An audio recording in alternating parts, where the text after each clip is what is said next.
Well, so I had never listened so carefully, and that he had never explained everything so much patience. It seemed almost as if the poor man wanted to give us all he knew before going away, and to put it all into our heads at one stroke. After the grammar, we had lesson in writing. That day Hamel had new copies for us, written in beautiful round hand, France else, France else. They looked like little flags floating everywhere in the schoolroom, hung from the rod at the top of our desk. You ought to have seen how everyone set to work and how quiet it was. The only sound was the scratching of the pens over the paper. Once some beetles flew in, but nobody paid any attention to them, not even the littlest one, who worked right on tracing their fish hooks, as if that was French too. On the roof, the pigeons cooed very low, and I thought to myself, will they make them sing in German? Even the pigeons. Whenever I looked up from my writing, I saw Emil sitting motionless in his chair and gazing first at one thing, then at another, as if he wanted to fix in his mind just how everything looked in that little schoolroom. Fancy. For 40 years he had been there in the same place, with his garden outside the window and his class in front of him. Just like that. Only the desks and benches had been worn smooth. The walnut trees in the garden were taller, and the hope vine that he had planted himself twined about the windows to the roof. How it must have broken his heart to leave it all, poor man, to hear his sister moving about in the room above, packing their trunks, for they must have the country next year.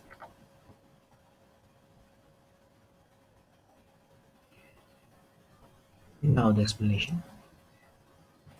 So he had listened so carefully. He never listened so carefully. Writer never listens so carefully. Today he listened, and it was so explained with much patience, very easy. Today he found really relaxed. And it seemed to him that the poor man, that means M. Hamel, wanted to give whatever he knew. He wanted to give everything, whatever he knew.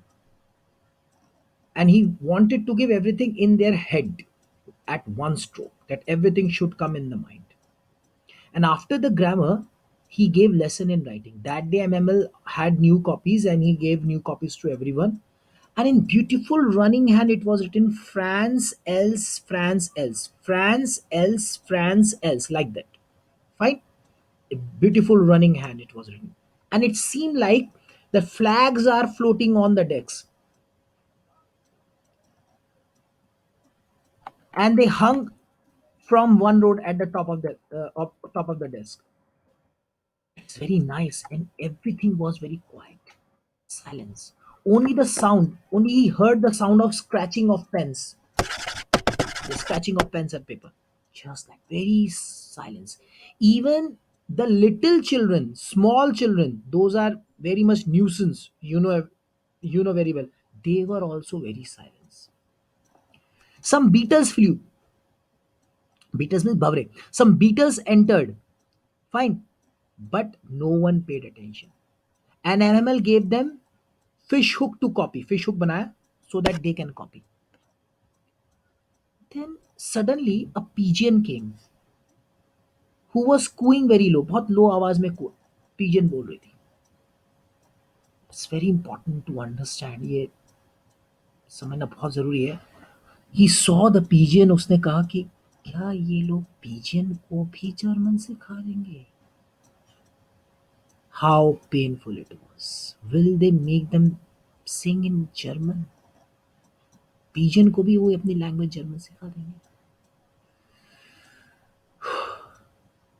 Anyways, whenever he looked up from his writing से देखा he was sitting motionless in his chair. एक जगह कभी देख रहे हैं, sometimes looking here, sometimes looking there, because everything was in front of him. उनके सामने हुआ था. 40 years, 40 साल, 2-3 साल में ही आप स्कूल से इतना लगाव हो जाता है कि आप उसे छोड़ना नहीं चाहते. 40 years तो बहुत बहुत बड़ा टाइम.